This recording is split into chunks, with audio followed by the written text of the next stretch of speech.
wonderful yoga teacher who are all going to get together, have a little discussion about yoga myths, facts, and trends. This is Douglas Stewart. Douglas is easily one of my favorite yoga trainers in New York City, and I'm going on air saying this, so if anyone wants to challenge me, feel free. Douglas is co-founder and lead instructor at the Summer Solstice in Times Square. And if you've ever stood in a 200-strong line at 6 a.m. on a balmy late June morning, as I have, 2 years in a row in bustling Times Square, you have seen and heard Doug. When Douglas is not stirring up curiosity in the middle of Times Square, he is a popular senior yoga instructor in New York City, sharing his passion for yoga with a studio full of yogis just like this. Douglas is going to help us demystify all these crazy rumors about yoga. But before we do that, we are going to introduce ourselves, and I'm going to start. Well, actually, Douglas has had an introduction already, but I'm going to start by asking Douglas a simple question. Douglas, do you have an opening message for us? You know, we were talking, thank you for having me and inviting me on your program. It's just an honor to be in your presence here, and thank you so much. We were talking earlier, getting started as we were settling into it and wondering what is the purpose of yoga and how do I find or develop a practice? And I was just sort of riffing on the idea that it's really about enhancing our lives. The more flow we have in our lives, when there are no obstructions, no blocks, then it just seems to be effortless. We just sort of sail through our lives with this joy, with this inner peace. So I think the message that I would like to start off with is just to create flow, circulation, flow. Great, Yeah. Thank you. I'm going to go around the hall and have each of our members introduce themselves. I'm closest to Karen. Karen, would you just give us a brief introduction? I can hold the mic for you, no problem. Or if you want, go ahead. Tell us a little bit about yourself. Thank you. I started practicing yoga when I was in high school. I happened to watch a television show that was broadcast in Tucson, Arizona, and I started practicing the different postures. Right. Then several years later, when I was a young adult, I actually bought a book, and it was Yoga in 30 Days, so I taught myself all the postures from the book. And several years after that, I actually got involved in some formalized classes and learned all the things that I was doing wrong on my own. Fantastic. Did you find that you were able to relate to something you'd learned so far back? Yes, Hey. definitely. I'm hoping that you'll have many fresh memories of your past practice, Karen. Welcome to the you. show. Thank you Judy? for inviting me. Thank My you. pleasure. It's my pleasure to be here. I have very limited experience with yoga. I've taken some classes at the Y, which were very enjoyable. Right. But I have to say, after Douglas's explanations today, it seems like it's pushing it to Wow. another level. And to tell you the truth, I want more. I'm so happy to be here, and I want to take Douglas's card and make sure I get to his studio, because his description of that was lacking in my exercise. For me, it was an exercise class. Exactly. Stretching, which was good, because I think as you get older, to remain flexible is so important, and I want to make sure my body stays flexible as long as I can. Right. But this elevation to another realm sounds very delicious, if I could coin a phrase. Thank you for making my job easy. Thank you, Douglas. Thank you. Margery, please tell us something about yourself, please. Okay, first I want to thank you, Banu, for inviting me to be part of this group. I read a book about yoga when I was in college and actually did some of the exercises, but then as life went on, I kind of forgot about it. And then when I met you and your excitement about yoga, it reignited my interest in learning more about it and really taking advantage of it.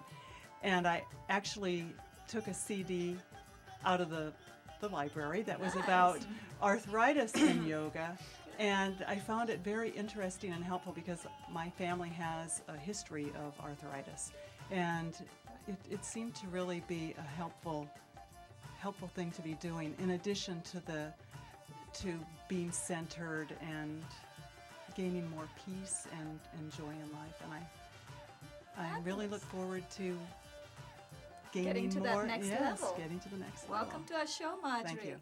Diana, please tell us. Thank about you. yourself. Well, my name is Diana Montford. I do a show here on Manhattan Neighborhood Network. That's where I met Banu. I am New Age, for want of a better term, and I have always been fascinated with yoga. I have read books on the subject, but I am, yes, a yoga virgin.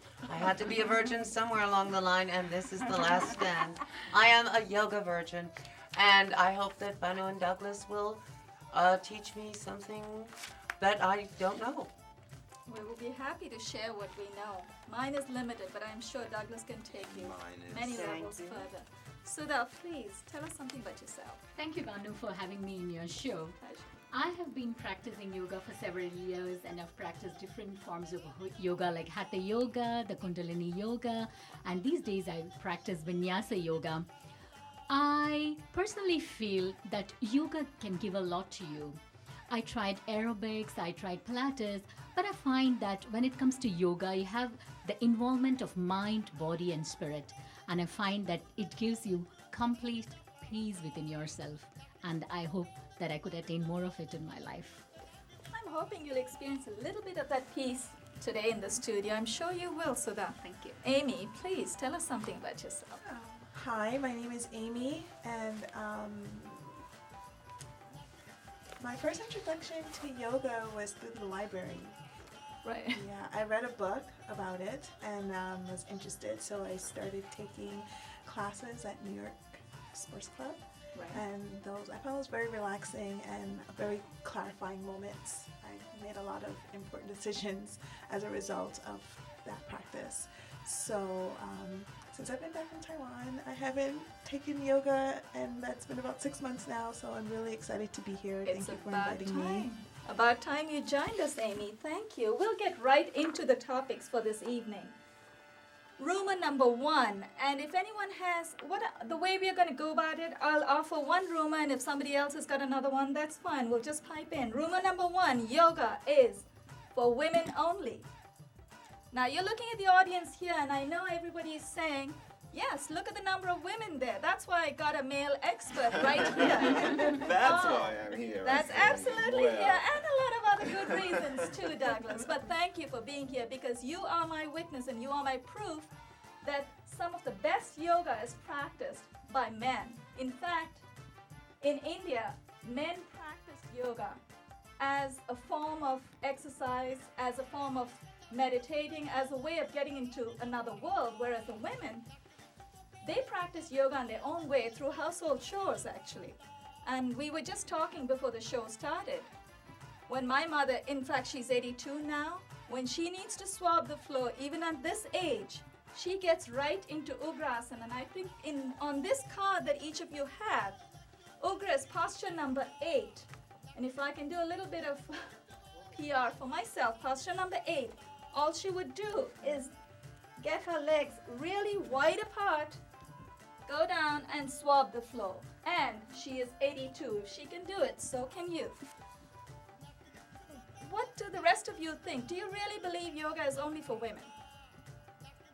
I happen to know a man who is very devoted to yoga. Right. And he's a real estate person. A lot of muscles and everything? Yeah, he's an you go. Italian-American man who is not the usual yoga type, but he loves it. There you go.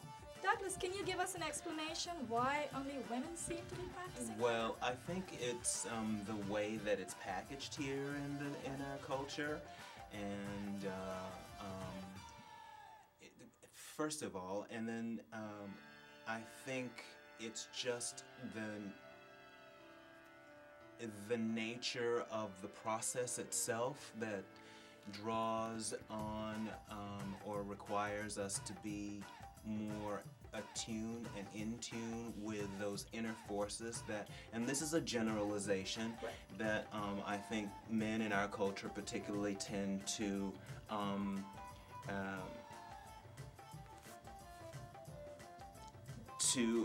not favor. in their lives, or to gravitate towards is the better explanation. Right. Men and women are different, and it takes that opposition in order to balance. And so I do find, though, that over the past 15 years that I've been teaching yoga, that more and more men are starting to pop up in the classes. That's good news. And because the classes are sometimes more athletic and use language that includes the power and or doesn't make it so the inner world such a fearful terrain for men to explore.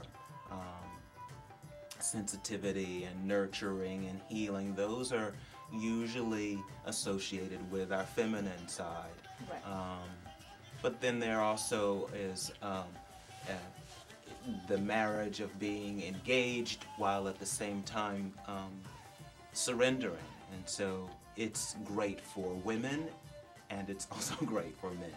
That's beautifully put, Douglas, because I remember I called my son. I said, we're going to talk about myths and trends in yoga, and why do you think that guys don't practice yoga? And you know what he told me?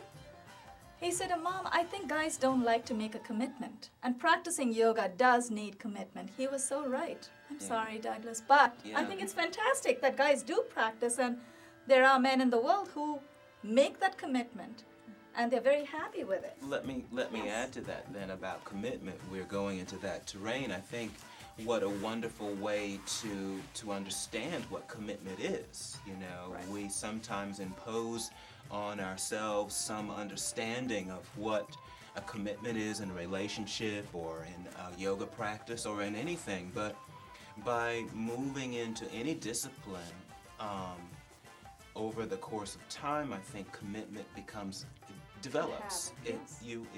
You form a relationship with the postures that you enjoy, Right. and then you want to revisit them each time. Right. And then over time that becomes a commitment, not out of obligation, but because it's a sensation that feels That great. you want to visit again. Yes. And you learn so much more, and each time you come back to the practice, it's fresh and it's brand new. Absolutely. So, Thank you, Douglas. That was beautifully expressed. I just gave the straightforward explanation that my son gave, but you put it beautifully. Thank you.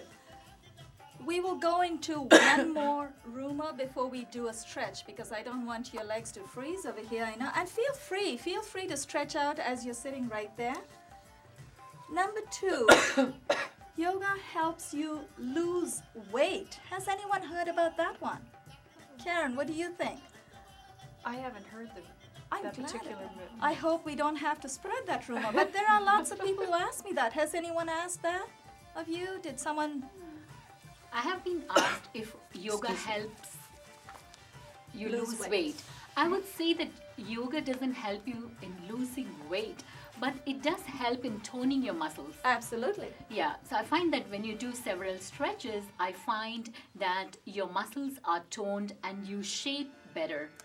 You don't lose weight, but you do lose inches. Absolutely. Fantastic. Very nicely put, Sudha. That's exactly the point we were trying to get to. You could definitely lose inches. Having said that, someone I spoke with a week ago, she said she actually gained weight after practice. While she was practicing yoga, and then she stopped and she lost weight. So there are always exceptions to the rule, but you're absolutely right. You do tone your muscles.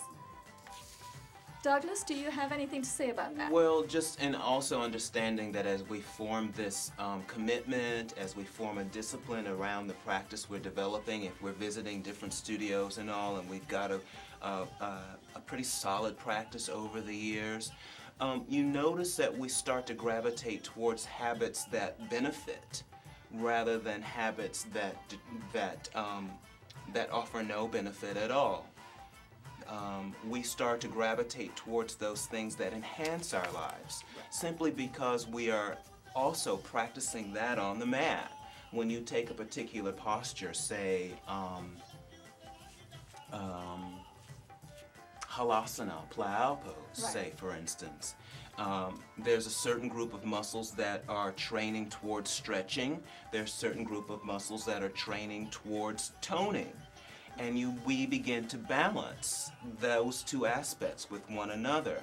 Well, when we get up off the mat, we go through the refrigerator, and we've learned to balance those aspects on the mat, what's enhancing, what's engaging, what is relaxing.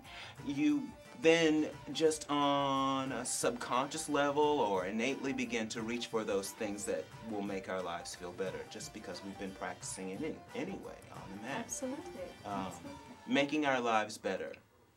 Possibly just helps us feel taller, helps us just feel lighter because of our improved posture after a practice. And trust me, once you come out of Douglas's class, you're going to feel what the next myth we're going to talk about. Yoga helps us to levitate. My God. How interesting is that? Does anyone have an Amy? We'd like to I've hear. never heard that until today. Okay, you haven't been to Douglas's class, but please, let's talk to that. One thing I can say in the practice of yoga is that it does make you feel lighter. It makes your mood and your conscious awareness much higher, Right. and therefore you do feel lighter, especially depending on the instructor. There was one instructor that I had, and she was great. I always felt so much better emotionally and more, I guess, internally connected with myself after practicing with her. And then I went to one that was like kind of a little bit more of a just exercise class, and Right. the difference in the feel was very noticeable. So as far as levitating go, I'm not sure about that, but as far as emotional lightness and clarity of mind, yes. Well, good.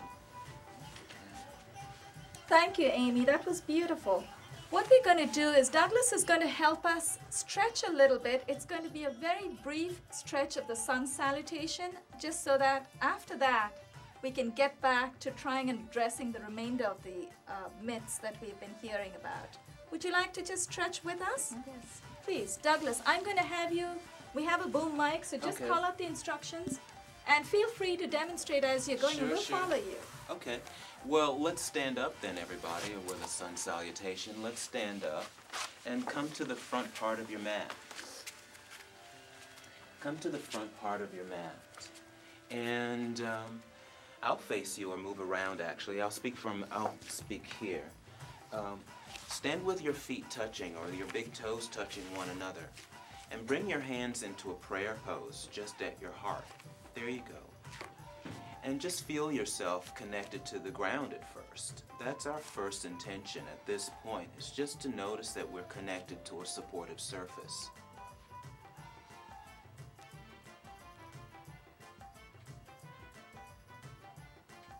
Acknowledging that we're receiving that support. And it's because of that support that we're able to stand upright in this way. Tune inward, everyone, and just notice the movement of your breathing.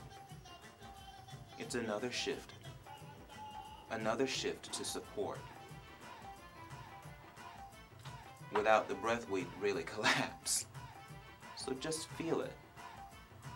Honor its flow.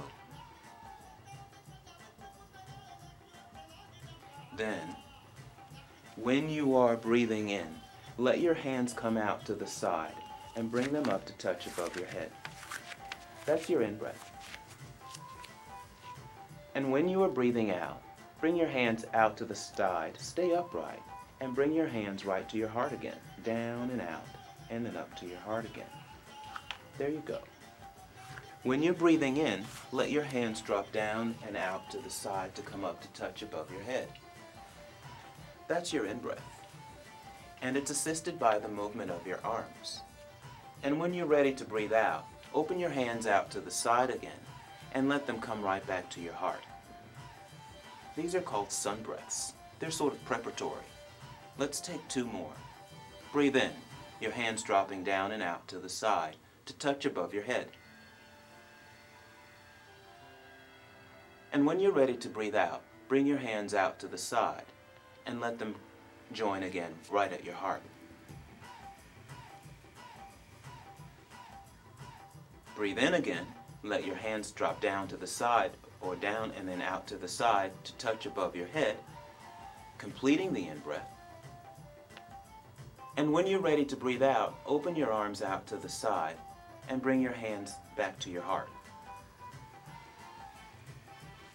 And with that little bit of movement of your arms, I bet you feel the circulation flowing now through your whole torso. Let's move forward a little bit, or continue. As you're breathing in, bring your hands down and out to touch above your head. This time, everybody, when you're breathing out, bend your knees and place your belly right on your thigh bones. Fold it. When you're breathing in, send your fingertips onto your shin bones and let your eyes and your heart draw forward towards the front of the room.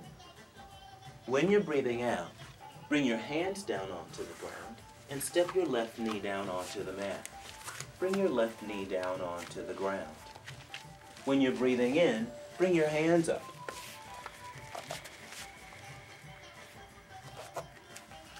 When you're breathing out, bring your hands down.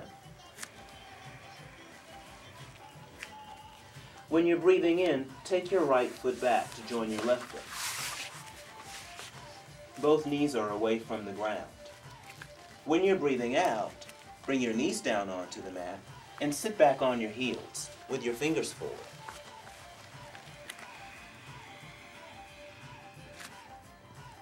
When you're breathing in, come onto hands and knees again. And when you're breathing out, bring your left foot forward.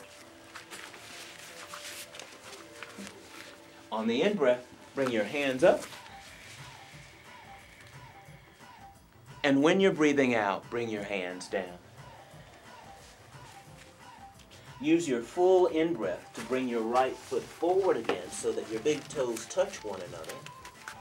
Use your whole out-breath to fold completely down over your thigh bones, letting your head reach towards the ground.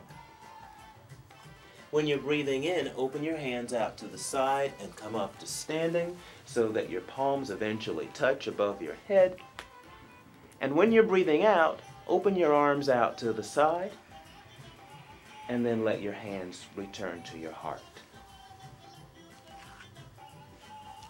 That was beautiful. That was lovely. Did you all enjoy that? Very nice. We have a few minutes left, so we're going to talk about one more myth, and feel free to get into your favorite posture if you want. While you're doing that, you can just relax.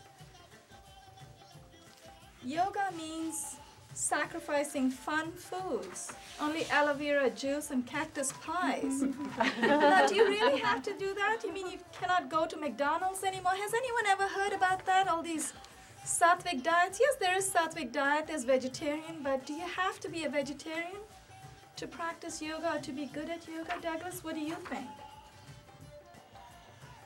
Well, it's about balance, Banu. And as we've just completed a sun salutation, the breath in, the breath out, the attention to the physical body, that attention creates a circulation.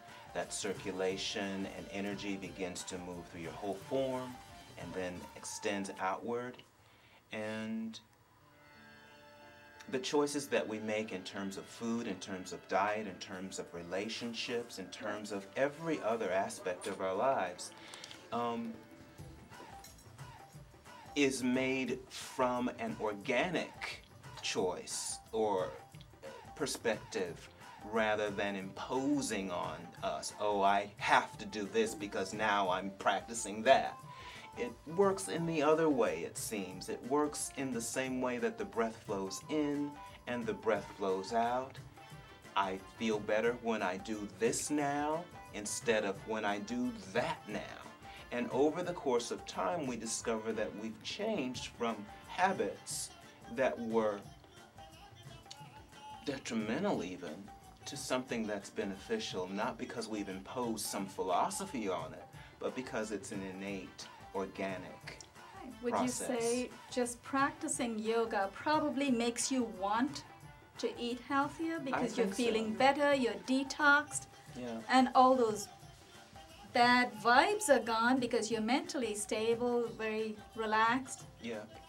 And you make choices that are for your benefit, not because someone else has said that this is the way to go. Long live aloe vera juice and cactus Yes, and pies. if that's the way that you need to go, then that would be wonderful, but it may not be the choice that you would make in that moment, you know, so. That's really good. This is turning out to be a kind of a session. We are really going to have to keep having more sessions because there are so many myths out there. I don't think there's enough time in all the world to cover everything. I'm going to conclude by saying yoga does not promise instant cures. It cannot teach us to levitate. Please correct me if I'm wrong, unless you're in Douglas's class. And it cannot show you how to pull a jumbo with your teeth, but yoga can help keep our body in top working order, hopefully find our center of gravity. Douglas, thank you so very much for being on our show. It's a pleasure. I really appreciate you coming here, clarifying some of our doubts, and thanks to all of you, Karen, Judy, Margery, Diana, Sudha, and Amy. You've been such wonderful sports. Feel free, if you want to stretch in your favorite stretches, pick something very simple from this card.